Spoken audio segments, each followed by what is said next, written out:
안녕하세요, 마리입니다. 어느 날 한 댓글을 보게 되었어요. 도대체 왜 그렇게 간절히 눈물 콧물 흘리면서 기도했냐? 그 간절함이 뭐였냐고 묻더라고요.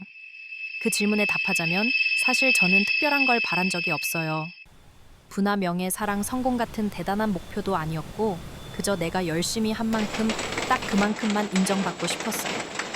보통 사람들처럼 평범한 삶을 살 수 있게 해달라고 애원했죠. 그런데 이상하게도 평범함에 머무르려는 마음을 뛰어넘으면서부터 평범하지 않은 일들이 계속 저를 찾아왔어요. 그래서 어느 순간 너무 강하게 욕망하면 오히려 그것과 멀어진다는 것을 깨닫고 모든 걸 내려놓았어요. 가끔은 침대에 누워 눈물이 쏟아지던 날과 달리 눈물조차 나오지 않는 날도 있었죠. 그때 무심코 펼친 한 책이 있었습니다. 솔직히 대부분의 자기계발서가 결국 뿌리는 비슷하다는 사실이 놀라웠어요. 저도 예전에 시크릿 같은 책을 읽었는데 어느 순간 믿는 척하는 자신이 너무 허무하게 느껴져서 그만두었거든요. 그런데 그 책 속에는 순수한 아이의 마음처럼 요구하라 그러면 받을 것이다 라는 단순하지만 강력한 진리가 담겨 있었어요. 이해하지 못해도 받아들이기만 하면 인생이 변할 거라고 알려주었죠. 그 비밀을 아는 이들이 성공하는 사람들입니다. 마음을 열고 그 진리를 받아들이세요. 정말 당신이 생각하고 느끼는 것이 현실을 만든다는 사실을 알게 될 겁니다. 그래서 다시 학문과 철학, 과학을 넘나들며 끌어당김의 원리를 탐구하기 시작했어요. 모든 학문은 결국 인간의 의식이라는 근원에서 연결되어 있다고 느꼈죠. 의식이 모든 것을 창조하고 그 의식을 잘 다루는 방법이 바로 끌어당김이었어요. 그 이해가 깊어질수록 애써 가지려 애쓰는 대신 자연스러운 확신이 마음속에 생기더라고요. 그러면서 나 자신도 조금씩 더 알게 되었어요. 숨겨진 상처, 내면의 관심사들이 떠올랐고 결국 내 영혼이 진짜 사랑하는 영역에서 일을 시작하기로 결심했죠.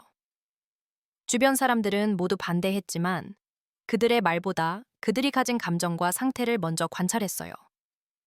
그들이 진정으로 건강하고 성공적인 상태에 있지 않다면 그들의 조언을 한 귀로 듣고 한 귀로 흘렸습니다. 왜냐하면 그들의 부정적인 에너지가 내 잠재의식을 오염시킬까 두려웠거든요. 대신 항상 웃음을 주는 노래를 속으로 흥얼거리며 마음을 편안하게 했어요. 저는 돈이나 명예가 목표가 아니라 그저 내 영혼이 기뻐하는 일을 통해 살아있음을 느끼고 싶었어요. 작게 시작한 그 일이 점차 즐거움과 웃음을 주었고 심지어 좋은 일들이 연쇄적으로 찾아왔죠. 그러다 어느 날 사업과 관련해 전문 정보를 찾다가 과거에 반쯤 보았던 영상이 재생되지 않는 것을 발견했어요. 기억조차 없던 그 영상이 나에게는 황금 같은 정보를 담고 있었던 거죠. 그때 큰 깨달음이었습니다. 스스로 변화할 준비가 되지 않은 사람에게는 어떤 좋은 정보도 무의미할 뿐이란 사실. 그래서 내가 그들을 애써 설득할 필요는 없다는 것, 각자의 깨달음 시기는 다르다는 것을 인정하게 되었어요. 제 좌우명이 이때부터 생겼습니다. 기다려주되 얽매이지 말자. 저는 사업에 집중하면서 아이러니하게도 끌어당김의 힘을 잊었어요. 소망이 잠재의식에 깊게 심어지면 오히려 소망을 잊게 된다는 말이 무슨 의미인지 몸소 체험했죠. 사업이 점점 성장했지만 마음 한켠에는 이 시기가 전성기가 아닐까 하는 불안도 있었어요. 어느 날 밤, 특별한 마음가짐으로 편안하게 미래의 안정된 모습을 상상하며 잠들었는데 정말 일주일 뒤에 뜻밖의 인수 제안을 받았습니다. 그 순간 놀라웠지만 한편 씁쓸했어요. 나의 한계와 그들이 보는 가능성 사이에 차이가 있음을 느꼈죠. 그 돈으로 편안한 삶을 꿈꿀 수도 있었지만 저는 도리어 새로운 도전을 찾아 증권과 암호화폐 시장에 뛰어들었어요. 결과는 처참했습니다. 거의 모든 재산을 잃었죠. 하지만 바로 그 실패가 큰 교훈이었어요. 자만과 안일함이 좌절을 불렀고 내면 수련이 더 필요하다는 걸 알게 되었으니까요. 다시 끌어당김을 공부하며 마음 수련을 꾸준히 했습니다. 트레이딩과 사업은 완전히 다른 차원의 도전이었고, 저는 흔들리는 마음을 다스리는 법을 몰랐어요. 그때 친구이자 멘토였던 트레이더에게 조언을 구했어요. 그는 마음을 비우고 가격 변동에 너무 일희일비하지 않는다고 했죠. 돈의 오름내림에 잠깐 기뻐하고 잠깐 실망할 뿐, 결국 마음의 페이스를 잃지 않는다는 그의 자세를 본받기로 결심했습니다. 그래서 매일 밤 그 마음가짐을 되뇌이며 여러 기술을 익혔고, 몸 상태도 개선하느라 식습관과 운동을 다시 챙겼어요. 결국 또다시 실패했지만 그 과정에서 돈을 끌어당기는 세 가지 태도를 깨달았습니다. 첫 번째는 강한 주인의식입니다. 진정한 주인은 돈의 노예가 아니라 돈을 부리는 위치에 있어야 해요. 옛날 어느 철학자의 예를 들어볼게요. 그가 노예들을 모두 풀어줬는데 주변 사람들이 왜 그러냐고 묻자 그는 이렇게 답했어요. 노예는 주인 없이도 잘 살지만 주인이 노예 없이 살지 못하면 그 주인은 하인에게 얽매인 노예나 다름없다고요. 돈도 마찬가지입니다. 돈에게 종속된 사람은 매력이 없고 진정한 주인은 고요한 자유 속에 돈을 다룹니다. 두 번째는 에너지의 순환자로서의 태도입니다. 우주 만물은 진동하는 에너지이며 돈도 에너지 그 자체입니다. 돈을 모으기만 하고 내는데 쓰지 않는 사람은 에너지의 흐름을 막는 존재예요. 돈은 쓰일 때 가치를 만들어내고 순환해야 의미가 있습니다. 한 예로 솔과 미미가 100만 원씩 가지고 있다고 해봅시다. 솔은 그 돈을 식당에서 쓰고 투자하고 기부도 해요. 그 과정에서 수많은 사람과 기업의 가치와 에너지가 흘러들어가죠. 반면 미미는 그냥 돈을 통장에만 쌓아두니 아무런 가치도 창출하지 않습니다.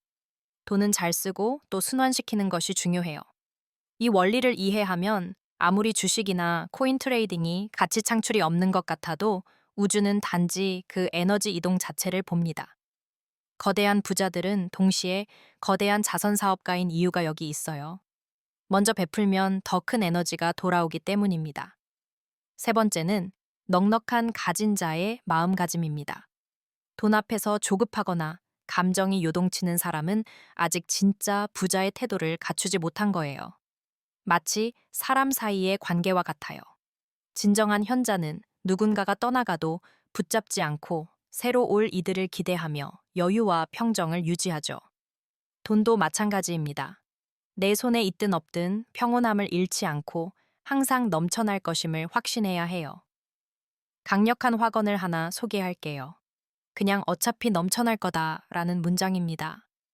이 말 속에는 의심 없이 편안한 믿음과 자신감이 담겨 있습니다.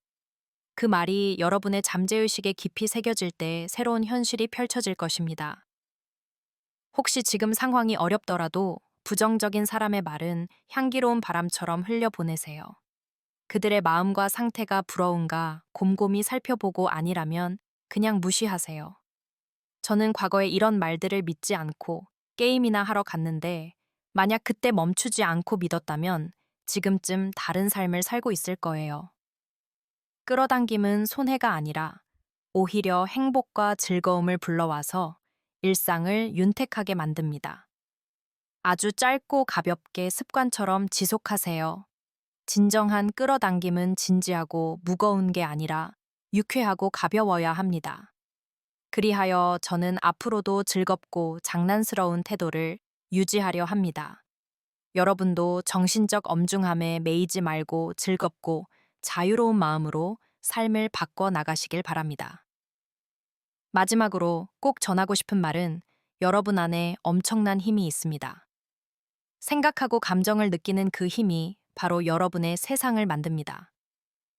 저는 단지 그 바깥에서 들려오는 소리일 뿐, 여러분 자신의 의식만이 진짜 현실을 만듭니다.